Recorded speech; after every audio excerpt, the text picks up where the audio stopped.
Students, warm welcome to all of you at my YouTube channel. बच्चों, आज के video में क्या खास है, क्लास 11 जो हमारे प्यारे बच्चे जो 10th से 11 में आए हैं, जो भी बच्चे साइंस लिए हैं या साइंस लेना चाहते हैं, वो आ जाइए इस वीडियो पर और फटाफट से जुड़ जाइए हमारे साथ। हम आपको कुछ एक्स्ट्रा नॉलेज जो है वो चैप्टर 1 में आपके स्टार्ट करने वाले हैं। ये जो चैप्टर है बच्चों आपका इनऑर्गेनिक केमिस्ट्री, हम आपको बता दें क्लास 11 केमिस्ट्री में आपकी 2 बुक्स हैं, एक इनऑर्गेनिक की एक ऑर्गेनिक की। ठीक है, अब ये जो इनऑर्गेनिक वाली जो बुक है या आप कह सकते हो बुक 1 है ना, जो आपके फर्स्ट पार्ट है एनसीईआरटी का, उसका पहला चैप्टर है अपना some basic concepts of chemistry. Hindi में क्या कहेंगे बच्चों इसको, हिंदी में क्या कहेंगे, रसायन विज्ञान की कुछ मूलभूत अवधारणाएं बच्चों, है ना। देखिए बच्चों, आगे हम क्या करने वाले हैं इसके अंदर, हम स्टार्ट करने से पहले आपको बता दें कि चैप्टर 1 को स्टार्ट करने से पहले यहाँ पर जो मेरे सामने लिखा हुआ है कि बुक में एक डायग्राम दे रखा है, पहले उसको हम देखते हैं वो क्या है, आप क्या क्या जानते हो उसके बारे में और मैडम क्या नया बताने वाली हैं। जल्दी से जो भी बच्चे 11th में साइंस लिए उनके पास शेयर कर दीजिए, और जो बच्चे नीट की तैयारी कर रहे हैं वो भी चाहे तो 11th क्लास को फिर से एक बार पढ़ सकते हैं।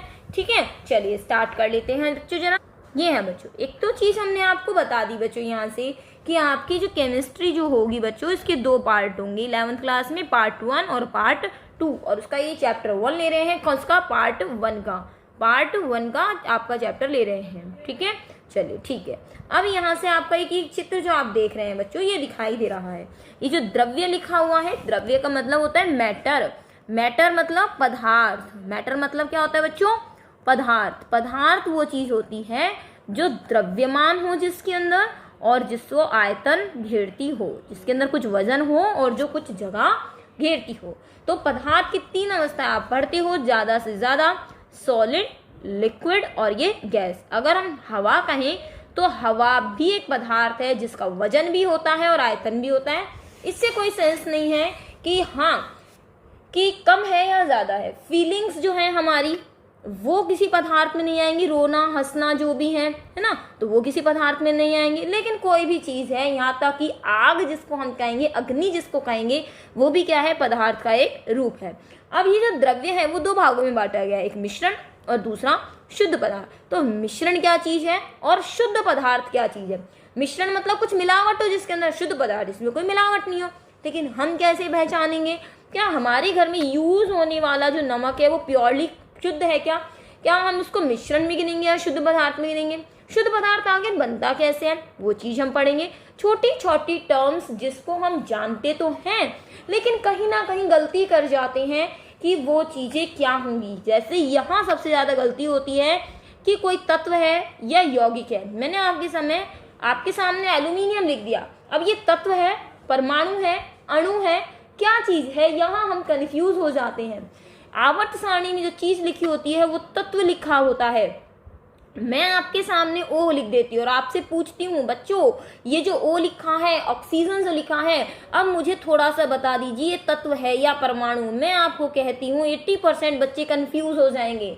क्यों कंफ्यूज हो जाएंगे, जब आवर्त सारणी का नंबर आता है तो हम कहते हैं आवर्त सारणी में 118 तत्व है। कितने तत्व हैं, 118, और उसके अंदर ऑक्सीजन का प्रतीक O लिखा हुआ है।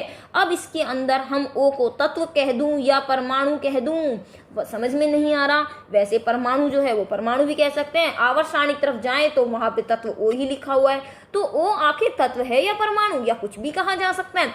तो बहुत छोटी छोटी चीजें हैं जहां बच्चों लेकर हम कंफ्यूज होने लग जाते हैं कि सही है या हम गलत हैं। समांगी और विषमांगी में कंफ्यूज हो जाते हैं। कैसे हो जाते हैं, अगर मैं आपसे कह दूं दाल में कंकड़ मिला दिया, आप कहेंगे विषमांगी है, लेकिन मैं कहती हूँ बर्फ में पानी मिला दिया तो समांगी या विषमांगी, आप कहेंगे बर्फ तो पिघल जाएगी, पानी ही बन जाएगा। अब क्या करूं, ये समांगी बताऊं या विषमांगी। तो हम जानते तो हैं चीजों को, लेकिन कहीं ना कहीं हम कंफ्यूज होने लग जाते हैं, और वही कंफ्यूजन जो है वो अब आपका क्लियर हो जाना चाहिए, क्योंकि आप स्पेशल सब्जेक्ट पढ़ रहे हैं, साइंस पढ़ रहे हैं। अब आप यहाँ से 10th तक नहीं है, अब आप स्पेशलाइजेशन की स्ट्रीम में आ चुके हैं। तो मैंने एक चार्ट जो यहाँ पे बना हुआ है ना बच्चों, आपका ये वाला चार्ट, इसके अंदर कुछ ना कुछ लिख दिया है अपनी तरफ से, है तो यही चार्ट किताब वाला ही, लेकिन यहाँ मैंने कुछ ना कुछ लिख दिया है। देखो क्या लिखा है, सबसे पहली चीज लिखी है मैटर, जिसको हम हिंदी में क्या कहते हैं बच्चों, पदार्थ, या हम कहते हैं इसको द्रव्य। द्रव्य को दो भागों में बांटा है बच्चों, एक तो मिक्सचर और दूसरा प्योर। बच्चों आज का जो चैप्टर है ना, वो मैं आपको ये समझाना चाह रही हूँ कि आसान लगने वाली चीजों को भी हम कैसे भी नहीं छोड़ सकते, क्योंकि वहां हमें कहीं ना कहीं चीजें कैसी होने लग जाती हैं, हमारे दिमाग से वो चीजें एकदम क्लियर नहीं हो पाती हैं। तो हमें चीज को क्या करना है, अब क्लियर करते हुए चलना है। बच्चे कई बार यही कंफ्यूज हो जाते हैं कि हवा को भी हम पदार्थ माने या नहीं माने, कॉपी है पदार्थ मान लोगे, आग की बात आती है, अग्नि की बात आती है, आप कहोगे पता नहीं पदार्थ माने ना माने। आग को तो हम हाथ ही नहीं लगा सकते हैं, तो पदार्थ है कि नहीं है। पानी को तो लगा सकते हैं, हम चम्मच को हाथ लगा सकते हैं, कॉपी को हाथ लगा सकते हैं, आग को लगा सकते हो कि आग को हाथ लगाने गए तो जल जाओगे, नहीं बेटा। आग भी गैस स्टेट में आने वाली, विजिबल गैस स्टेट में आने वाली पदार्थ ही मानी जाएगी। यहाँ से आग को चीज मिलेंगे हीट के रूप में अपन लेते हैं, तो वहां पर उसका अपन मानेंगे, क्योंकि यहाँ से हम कहते हैं कि लाइटनिंग हम कर देते हैं, यहाँ से कोई पदार्थ जल रहा है तो वहां पे आग जो है वो आपकी ऐसा नहीं है कि किसी भी स्टेट में नहीं मानी जाएगी, वो गैस स्टेट में मानी जाएगी। ठीक है, चलो तो छोटी छोटी चीजें समझना जरूरी है, ऐसा हमको नहीं समझना हम तो इंटेलिजेंट है, ये पढ़ने की चीज है क्या, कोई पढ़ने की चीज है बच्चों। ठीक है, मिक्सचर की हम बात करते हैं। मिश्रण के अंदर क्या होता है बच्चों, दो या अधिक पदार्थ जब किसी भी अनुपात में मिले होते हैं तो उसे मिक्सचर कहते हैं। दाल में आपने क्या मिला दी बच्चों, कंकड़ मिला दिए। आपने एक मुट्ठी कंकड़ मिला दिया 1 किलो दाल में, कोई प्रपोर्शन नहीं था, कोई अनुपात नहीं था। आपने 2 मुट्ठी मिला दिए, कोई दिक्कत नहीं आई। आपने पानी में तेल मिला दिया, कोई दिक्कत नहीं आई। तो अब किसी भी अनुपात में आप किसी चीज को मिला देंगे तो वो मिक्सचर कहलाएगा। अब ये 2 तरह का होता है बच्चों, एक समांगी, दूसरा क्या होता है विषमांगी होता है। समांगी मतलब होमोजीनस, विषमांगी मतलब हिट्रोजीनस। जब घटक एक दूसरे में पूर्णतया मिश्रित हो जाएं, एक चीज और लिख लीजिए, जब भौतिक अवस्था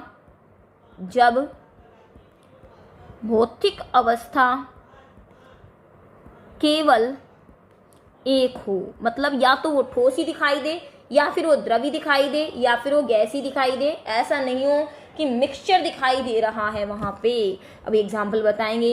हेट्रोजीनस में हम क्या कहेंगे, यहाँ पर भौतिक अवस्था 2 दिखाई दे सकती हैं, भौतिक अवस्था 2 हो सकती है, 3 हो सकती है, 1 से अधिक हो सकती है, 1 से अधिक हो सकती है ना। दूसरी चीज, घटक मिश्रित नहीं होते, घटक पूर्णतया मिश्रित नहीं होते। एग्जाम्पल्स क्या होंगे आखिर बच्चों, इनके एग्जाम्पल्स होंगे यहाँ पे। यहाँ मैं अगर बात बता दूं बच्चों, अब जल और बर्फ का एग्जाम्पल मैं यहाँ से लूँ आपके सामने, जल प्लस बर्फ, तो यहाँ भौतिक अवस्थाएं 2 हो गई, एक लिक्विड और एक सॉलिड, तो किस में आएगा, 1 सेकेंड, ये मैंने गलत लिख दिया, जल प्लस 2 हो गई, तो यहाँ एग्जाम्पल आएगा ये विषमांगी के अंदर। ठीक है, और अगर मैं पानी में नमक मिला दूं तो पानी में नमक मिलाते ही नमक इस तरह घुल जाता है कि नमक दिखाई भी नहीं देता, एक ही स्टेट दिखाई देती है, लिक्विड स्टेट दिखाई देती है, और पूरा मिश्रण एक जैसा होता है। आप ऊपर से पानी, नमक के पानी को टेस्ट करके देखिए और नीचे से नमक के पानी को टेस्ट करके देखिए, एक जैसा स्वाद आएगा। पानी में चीनी मिला दीजिए, एक जैसा स्वाद आएगा। लेकिन अगर मैं कहती हूँ पानी में अगर तेल मिला देते हैं तो 2 भौतिक अवस्थाएं अलग अलग दिखाई देती हैं, घटक मिश्रित नहीं होता, तो वह कैसा हो गया, विषमांगी। अब बात आती है तत्व, एलिमेंट की, कि एक ही प्रकार के जब कण होते हैं तो बच्चों वो एलिमेंट कहलाता है। जैसे हम कहते हैं सोडियम, एल्यूमिनियम, इसके अंदर अणु भी हो सकता है, इसके अंदर परमाणु भी हो सकता है। अगर केवल एक जैसे ही परमाणु, एक जैसे ही कण मिलने लग जाएं आपको, तत्व मैंने कह दिया आपसे लोहा। ठीक है, लोहे का एक बहुत बड़ा टुकड़ा आपके पास है, ये लोहे का बहुत बड़ा टुकड़ा आपके पास है। इस समय इस लोहे के टुकड़े में सारे कण किसके हैं, Fe के हैं, तो इस समय इसको आप क्या कह सकते हो, तत्व कह सकते हो। आपसे कहते हैं आयरन परमाणु, तो आयरन परमाणु का क्या होगा, Fe होगा, लेकिन आयरन का अणु ये भी Fe होगा, क्योंकि Fe एक साथ Fe2 इस तरह से नहीं बनाता है। तो जब सारे कण एक जैसे हों तो वो तत्व कहलाता है। अगर मैं आपसे O2 पूछूं तो O2 क्या है बच्चों? O2 के अंदर सारे कण जो होंगे वो किसके होंगे? ऑक्सीजन के हैं दोनों ही कण। तो O2 क्या कहलाएगा? तत्व कहलाएगा यहाँ पर। लेकिन O की हम बात करें तो एक सिंगल एक परमाणु है, तो इस समय इसको हम क्या कहेंगे? परमाणु कहेंगे। ठीक है, यहाँ पे तो O2 किस कैटेगरी में आया? तत्व में। लेकिन यही तत्व हम अणु भी कह सकते हैं। तत्व के अंदर सारे परमाणु एक जैसे होते हैं, लेकिन अणु दो तरह के होते हैं, एक विषम परमाणु वाले और एक सम परमाणु वाले। मतलब अगर एक जैसे परमाणु हो तो अणु भी, और विषम परमाणु वाला भी अणु हो सकता है। जैसे मैंने कहा CO2 का अणु है, इसके अंदर दो प्रकार के परमाणु हैं, कार्बन और ऑक्सीजन। मैंने लिख दिया O2, इसके अंदर एक जैसे परमाणु है। तो अणु दो तरह का होता है बच्चों, जिसके अंदर परमाणु अलग अलग हो, जिसके अंदर परमाणु क्या हो? समान हो। लेकिन तत्व के अंदर सारे परमाणु क्या होते हैं बच्चों? एक जैसे होते हैं। तो तत्व के अंदर अणु लिखा जा सकता है, लेकिन प्रत्येक अणु को तत्व आप नहीं कहेंगे। इस CO2 को आप क्या नहीं कह सकते हैं बच्चों? तत्व नहीं कह सकते हैं। O2 को आप तत्व कह सकते हैं। तो तत्व और अणु में थोड़ा अंतर समझ में आया। अणु के अंदर अलग अलग परमाणु वाले भी हो सकते हैं बच्चों। ठीक है, नेक्स्ट है यौगिक। कंपाउंड क्या होता है? भिन्न तत्वों के दो या दो से अधिक परमाणुओं का संयोजन। भिन्न तत्वों के दो या दो से अधिक परमाणु का संयोजन, मतलब अलग अलग तत्व हमारे पास है और उनके अलग अलग परमाणुओं का संयोजन हो रहा है, तो उससे यौगिक बनाए जाते हैं।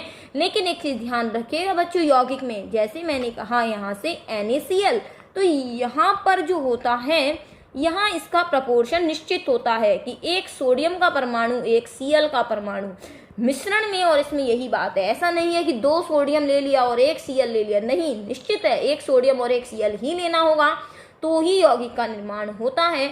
मतलब वहाँ संगठन जो है वो बच्चों कैसा आएगा? निश्चित आएगा, चेंज नहीं होगा।